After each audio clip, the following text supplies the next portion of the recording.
My name is Bella Carter. I'm 32 years old. I live in Austin, Texas. And for the last 5 years of my life, I poured every extra dollar, every vacation day, every late night negotiation into one single dream. My own lake house. It sits on the edge of Lake Travis in the Texas Hill Country. Not a mansion, just a 1940s cedar cabin with wide windows, a wraparound deck, and a private dock that stretches 20 feet into the water. I bought it outright 3 years ago. No mortgage. No Kodash owner. Just my name on the deed. Paid $425,000 cash, $75,000 down payment from my savings. The rest from commissions I fought tooth and nail to earn as a commercial real estate broker. I designed every inch myself. Custom knotty pine cabinets in the kitchen, a huge farmhouse sink that I had shipped from Tennessee. Marble countertops with soft gray veins, refinished original hardwood, floors that creak just the right amount when you walk across them. A stone fireplace my grandfather helped me rebuild one summer before he passed. Built-in bookshelves that go floor to ceiling. Vintage iron light fixtures from an old Fredericksburg antique store. Flower beds lining the stone pathway down to the water, lavender, black-eyed Susans, and Texas bluebonnets every spring. That house wasn't just a second home. It was proof I could build something permanent, something no one could take away. Every Friday evening, I would leave the city, drive 2 hours north, and the moment I crossed the cattle guard and smelled cedar and water, the weight of the week fell off my shoulders. That particular Friday, November 7th, 2025, was special. I had just closed a $6.2 million office building deal, biggest commission of my career. I was exhausted, proud, and craving silence. I wanted to sit on the deck with a glass of Cabernet, watch the sun melt into the lake, and feel like I had finally made it. I pulled into the driveway at 6:17 p.m. The porch light was on, which was strange because I always turn it off.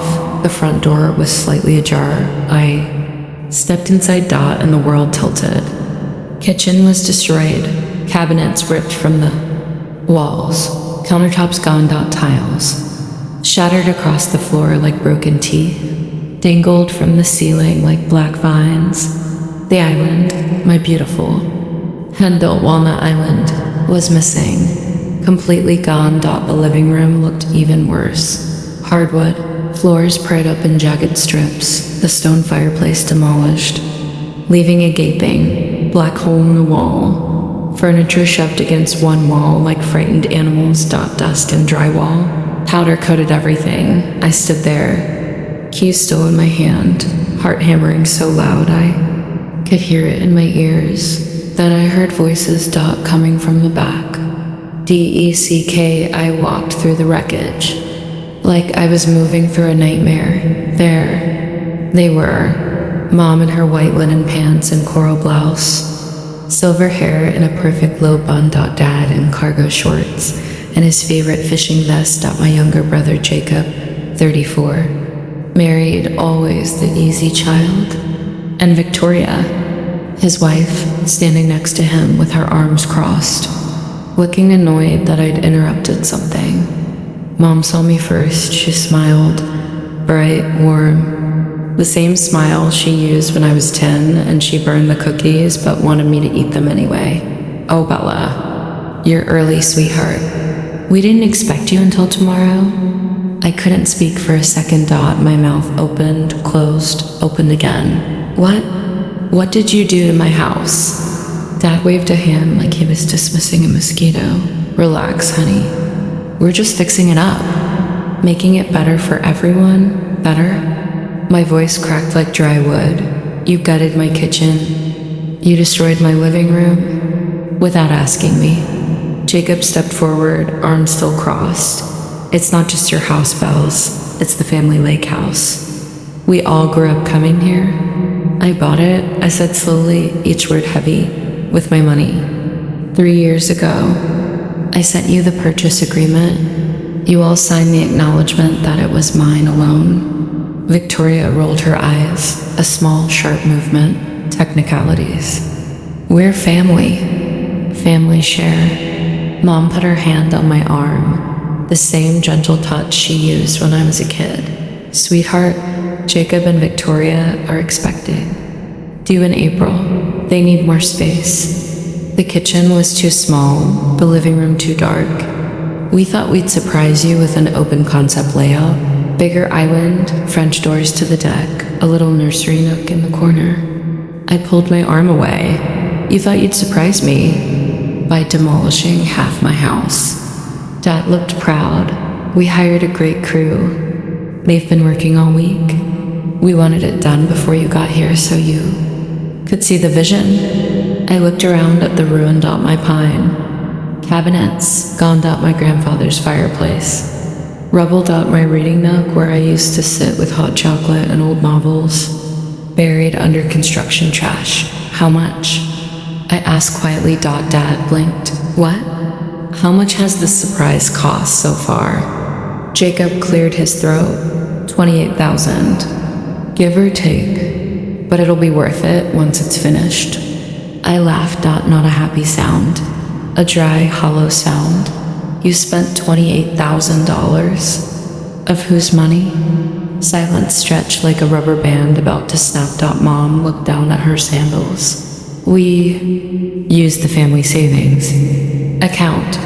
The one I funded last Christmas. I deposited $50,000 into a joint account, an emergency fund for all of us. I told them it was for real. Emergencies. Medical bills. Car repairs. Not cosmetic.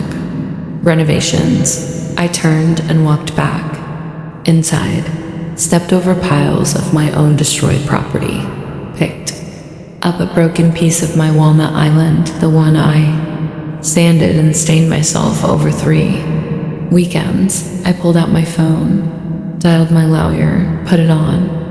Speaker. Loud. Double quotes. Hey Mike, it's Bella. Someone broke into my lake house and began unauthorized renovations. They admit to spending $28,000 from an account I primarily funded. I want trespassing charges filed tonight. I want a restraining order.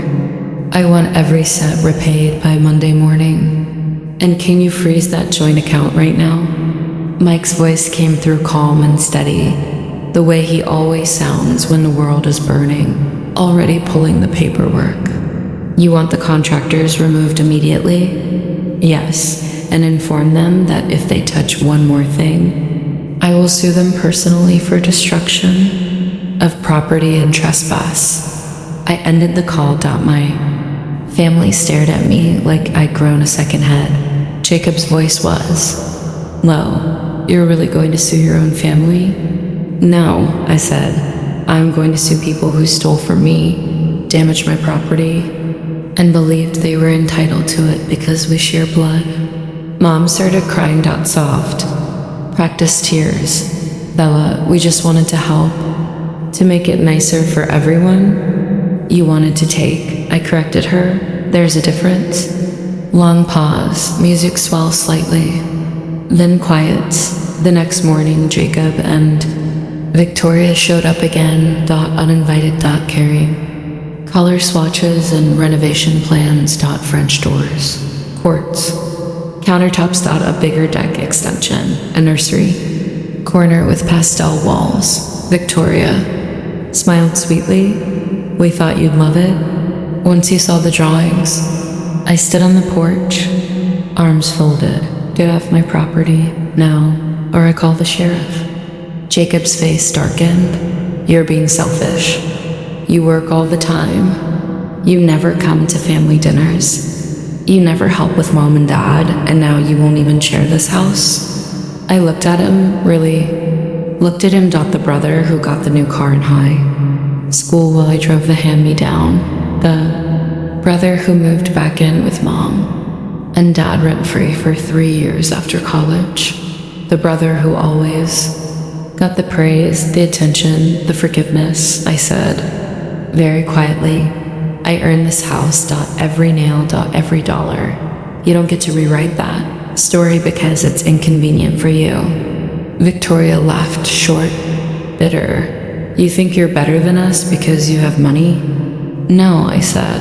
I think I'm allowed to keep what's mine. They left, slamming the door so hard a piece of drywall fell from the ceiling. That afternoon, I began documenting everything. Photos of every broken cabinet, every missing countertop. Every pile of rubble. I found the old photos before.